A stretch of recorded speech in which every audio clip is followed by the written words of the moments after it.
thousands to shift their mindset, create multiple income streams, and build lives rooted in purpose and power. In this episode, we'll talk about self leadership, staying motivated through uncertainty, building wealth with intention, and what it really takes to show up fully for your life and your business. Get ready to be challenged, inspired, and equipped to take action. Let's welcome Darryl to our show. Welcome, Darryl, to our show. Thank you, brother. I appreciate you having me. Thank you, Kofi. All right, so let's start from the beginning. What really inspired you to go into this journey of entrepreneurship and self leadership? Well, I have to give it to my grandfather that owned my family owned a tobacco farm several years ago. And when I was little, I would see him getting up every morning and preparing the tobacco, which was their product, for a sale. And I just saw the work ethic. I saw the freedom that he had, so that he can get up and be able to create generational wealth for our family, for our lineage. And I also had the privilege to be around my uncle and several other people in my family, and I realized that the mindset of a entrepreneur compared to the mindset of a employee was totally different. You know, an employee believes that they need a job to survive, and an entrepreneur realizes that you need an income to survive. Well spoken, well spoken. So, you often use the term self investment speaker. What does self investment really mean to you? So, self investment to me, Kofi, and great question, I might add. Let me just tell you, share what my experience is with self investment. Some time ago, I woke up one morning and I looked in the mirror, and the left side of my face became paralyzed, Kofi, and it still is. Maybe 5% has been healed. I thought I was dying, Kofi. I thought I was having a stroke. And what I realized that my mind, my body, and my spirit was telling me, you need to be still. You need to be still, and you need to invest in yourself. And if you don't take heed to what it is that we are telling you, because this, my friend, is only a warning. This is what my spirit was saying to me, Kofi. This is a warning. My spirit was telling me, Kofi, that we have so many big plans for you. We need for you to be still so that way you can see the dreams that we have that's going to manifest in your life. But I was doing so many different things, Kofi. I thought that I had the world by the tail, and not realizing that it was only a minor things that was occurring, that it was just a preview of what was coming for me. But I thought that was it. I thought that was the icing on the cake. And so to speak, for lack of a better word, I began to feel myself.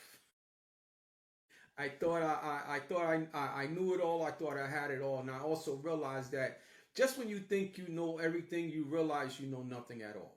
So my left side of my face became paralyzed, and my spirit was telling me that you need to get yourself together. So from that point on, I never looked back. I also saw my father, who was dying of cancer, of lung cancer.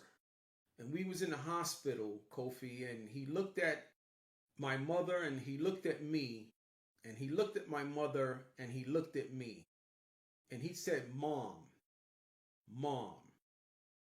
And he was calling his mother, Kofi, who had already passed away, who had already preceded him. And he looked at my mother and he looked at me, and he said, Mom, Mom. And I said to him, Kofi, the family is going to be okay. And he took his last breath, and it shook my world. It shook my foundation. My best friend, my hero, was gone. So what I'm going to do now? My best friend, my hero, is gone.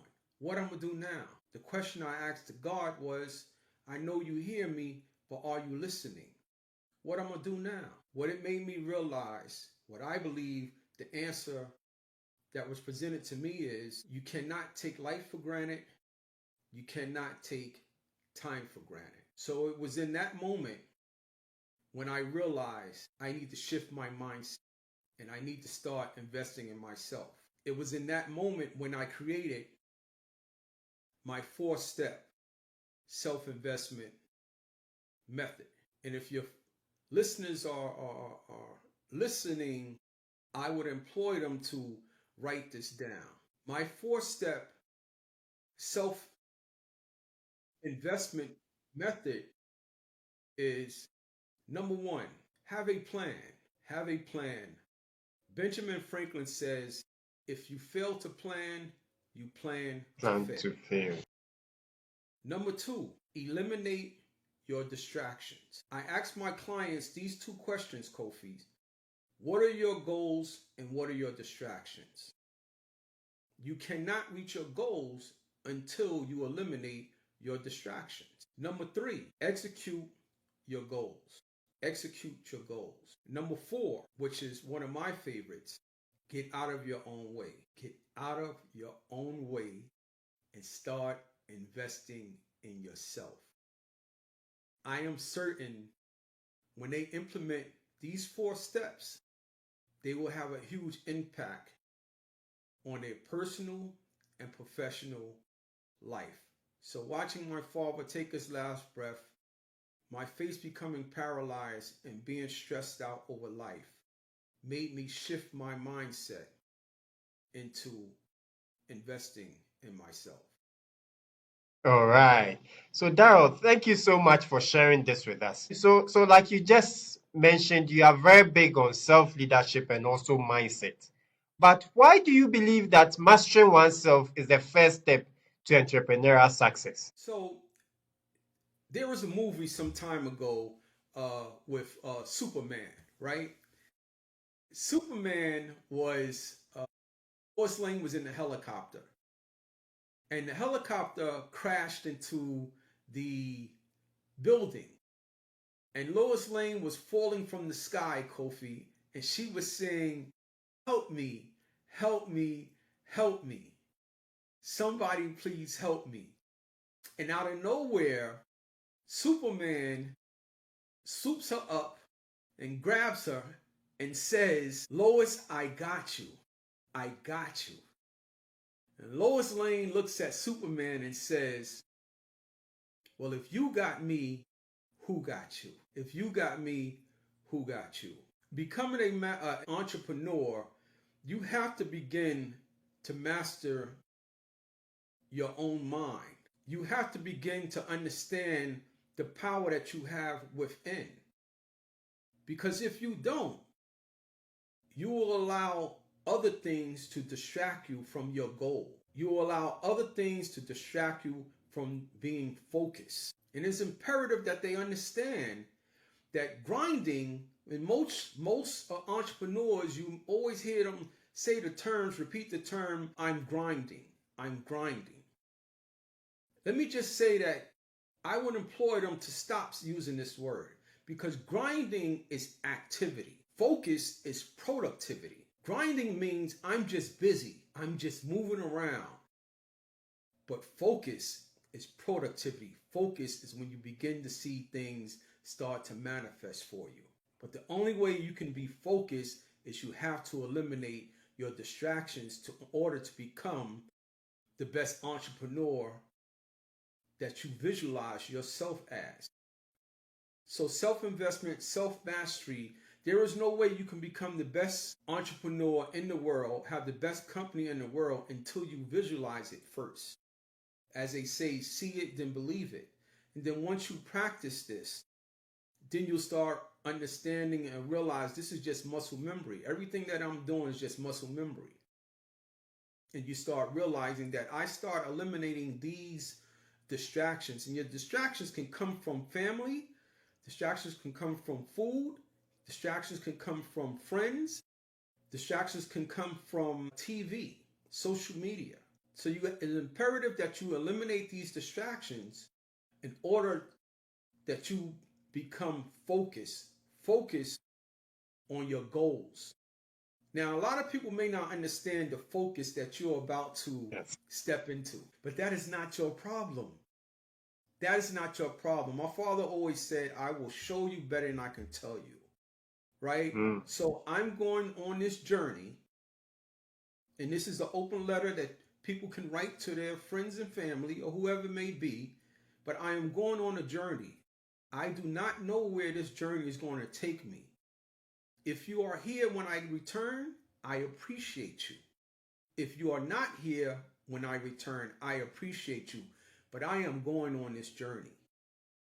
And sometimes the journey, the boat that is being provided for this journey is not big enough for you to bring everyone. And not everyone will understand it.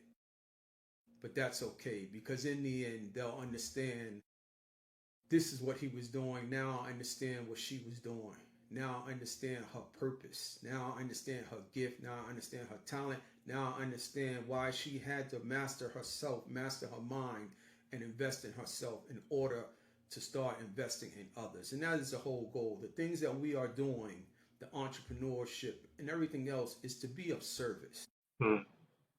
And we cannot be of service to anyone else, whether it's an entrepreneur, until we can be service of ourselves. You have to put the oxygen mask on yourself first before you can help anyone else. You want to be a great entrepreneur, then put your oxygen mask on first. And then you can assist others with their oxygen mask. All right. That's profound. So if you want to really help others, put on your oxygen mask first before you reach out to the others. And these are nuggets, from my guest Darryl Bumpers Sr. Darryl, let's still dwell on what you just said. You've talked about focus, you've talked about also mindset. Now I want us to spend time talking about the how.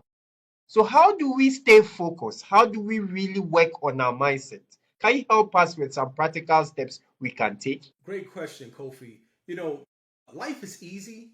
We make it hard. Life is really, really easy. We make it hard. And the best way to answer that question is just two simple steps: meditation and prayer. Meditation and prayer. Now, I'm sure there are some of your listeners and viewers that may be looking for, this huge answer, or this answer that can give them great impact. But that is it in a nutshell. It's meditation, and there is not a day that goes by without me waking up and incorporating. It is truly my fiber. It is truly my routine that I meditate and that I pray. Now, in addition to that, I also focus on my mental health, which is aligned with that. I also focus on exercising, walking. Maybe some people may run. I prefer to walk. I walk about 5 miles a day, and then from there I swim for about a half an hour. So these things are what's going to help you become the better version of yourself. But let's just say someone's not able to walk 5 miles a day, maybe 1 mile or 2 miles, or maybe they may be disabled and they can't do these things. But we all can meditate and we all can pray. I have no doubt in my mind, I've seen the things that have manifested in my life that was miraculous, and I can only contribute to my praying and my meditation. All right. So, Darryl, you've also spoken about the importance of showing up for oneself. What does that look like in daily practice? Yeah, again, I reiterate, it's making sure that so we have to be careful of what we say, what we do, how we speak, what we listen to, how we talk to others. Because I say to my clients is that you have to be very careful of your words and your actions. You have to be very careful of your thoughts, because your spirit is listening. Your spirit is eavesdropping. So how we show up for ourselves daily become our subconscious. So how we interact with one another. Every thought is a prayer. Every word that we speak is a prayer. So we have to be very intentional with our words and with our thoughts. If I think it in my hand, I believe Michael Beckersworth said it, I believe. I may be pronouncing his last name wrong. Forgive me if I am. But he says, if you think it in your mind, you can hold it in your hand. This is how you show up for yourself every day. Your thoughts. Every thought is your prayer, is a prayer. Every word is a prayer. Every word we speak is a prayer. How do we show up for ourselves? Making sure we are controlling our thoughts. I want us to spend some time also talking about your books. You are an author of so many books. I want you to tell us about the books you've written and the motivation behind or the inspiration behind those books and what message you intend to send with those books. So again, my first book was a once I lost. I'm sorry, not lost. Once my father transitioned, right? Once my father transitioned, I began to write in my journal. And I can hear this whisper say that someone needs to read this. Someone needs to hear this. So we turned the journal into a book, and we turned the book into a bestseller. So each of my books, I have about 5 books now, 5 bestsellers. And each of my books is a journey, is my journey from the first book to the last book. So the first book was me speaking about how I was able to cope with losing someone that was so dear to me, and how it made me realize again, you cannot take life for granted. You cannot take time for granted. And that was the first book, which is I Know You Hear Me, But Are You Listening? And this is me speaking to my spirit. This is me speaking to God. And I continue to mention God, but I hope I'm not offending any of your listeners or so, but this is just my human experience, right? So the second book is We Need to Talk, because again, I felt the need that I needed to speak to myself about the journey that I was on.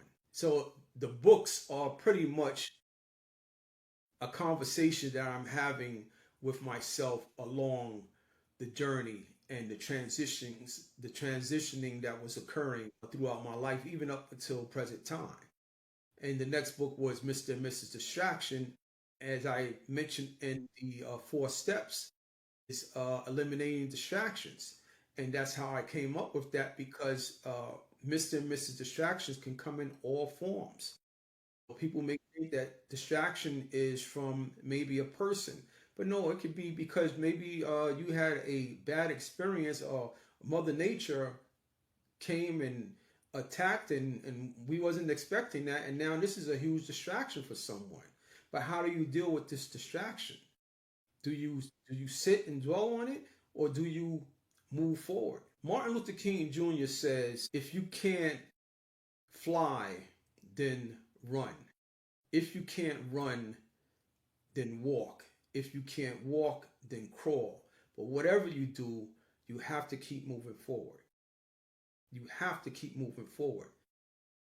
So with Mrs. Distraction, anytime that they are trying to attack our lives, what we have to remind ourselves and repeat to ourselves is that we have to keep moving forward. No matter what it is, no matter how big or how small it is imperative that we keep moving forward.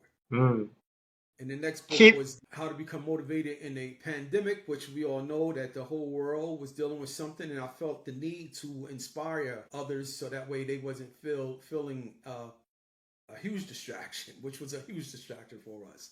And the last book, which is You Need an Income but Not a Job. You need an income but not a job. Stop waiting and start creating. You need an income and not a job is pretty much based on too many people believe that you need a job to survive, which is so far from the truth. We need an income to survive. So we need to stop waiting for a job and doing searches for careers. Instead, we should be searching for incomes. How do I create an income and a sustainable income so that I can make money while I sleep? So I hope I answered your question. Yes, you have. You have. And I still want us to delve deeper into some of the submissions you've made. So let's start with you talked about one of your book, the book you wrote during COVID. So I want us to talk about how we can handle periods of uncertainty like we had in COVID. During such periods, during periods of uncertainty, what mindset do you think it's important for us to undertake and to stay grounded and also to stay focused? Great question. So first, every day is uncertainty. We live in uncertainty every day. No one can guarantee you what is going on, what's going to happen tomorrow or in the next minute. So every moment is, we live in uncertainty. So if we can understand that, we won't be so surprised when things occur, when these things happen in our lives. And how do we respond to that? The best way I respond is that it's all temporary. It's all temporary. Nothing lasts forever. It's all temporary. And it goes back to, I reiterate what I just said, is keep moving forward. It's all temporary. I don't know too many things that people can say that this has lasted forever. I don't know too many things that have lasted forever. It's all temporary. We have to shift our mindset. I'll shift our mindset from recovering to discovering. We are constantly discovering. Instead, people are always in the mindset of recovering. I'm recovering from this. I'm recovering from that. I'm recovering from this. No, we are discovering. So the next minute, the next hour is a new discovery. So while we're in our homes, people feeling as if they are being held prison during COVID because they were not able to do the things that they love to do, which I understand. But you have to look at that. Well, how does this become an opportunity for me? How do I turn this into an opportunity? You know how many entrepreneurs was created during COVID? Because they looked at it as an opportunity. Okay. All right. So you also advocate, and you mentioned it earlier on, for the need for us to build multiple income streams. So for somebody starting out, what's the best way to begin? Oh, great question. So one of my favorites is real estate, right? Ghana is the real estate boom right now. Anyone that's listening, that they're listening from Ghana or throughout the world, that's one thing about real estate. You can go into real estate anywhere in the world. You know, you just learn the business. Now with real estate, which is one of my favorites and the space that I prefer. But before I touch on the real estate, let me just touch on some minor things. You can do something as YouTube, right? Creating a YouTube channel such as yourself and going into the YouTube space. And I believe YouTube pays someone maybe the 21st of each month. I'm not really sure if that's still the same, but you can create a YouTube while making an income, right? If someone has a home, they can go to certain companies that will lease their homes or rent their homes for photo shoots or for movie locations, or influencers, a social media influence that may want to use your space just for that. So that's another income that you can create. So there's just various incomes that you can start with a low risk and high reward. Low risk and high reward. Now, to go back to the space of real estate, with real estate, you can go in, for instance, in some states, I don't know if it's the same in Ghana, but you have what they call tax liens where people may not pay their property taxes. And because they haven't paid their property taxes, most of the times they're abandoned properties because someone in the family just decided that they don't want to deal with the property any longer. Maybe it was a relative that may have passed away and the survivors are not interested in handling it. And it may go into the rears with property taxes. So you can go and purchase that property just because of the property taxes. They're called deed auctions or redeemable deeds or deed auctions and so on. You can purchase the property right there. You may have what you call the people may purchase duplexes, tris, quads, and they may acquire it by subject to, where you end up acquiring a property for someone that may have fell in the rears. And some people may say, well, that's not the right way to get properties for someone. But listen, you didn't create this situation, but you may be able to help the person where you are providing a service where that you can take over the notes for them and help them not let their credit become harmed, where they can move forward again, hence move forward into something that's much more beneficial for them. You have what they call a DSCR loan. DSCR loan, debt credit service ratio. I don't know if they have it in every state, every country all over the world, but I can speak to the United States. The debt credit DSCR loan, debt credit ratio, what they're based on is not your tax returns. They're not based on your bank statements. They're not based on your W-2s, your verified income. It's only based on the what the rent will be. So let's say, for instance, you purchase a property for, a great example, you purchase a property for 100,000, right? And the note on the property is, the mortgage on the property is, let's just say $500, right? The property that you are renting, you're renting it now for $1,000. So that means that 500 out of that 1,000 is covering that loan. So they're not concerned with your, and the credit score I would have to add is above, has to be above 620 or 660, most companies, and the minimum that they usually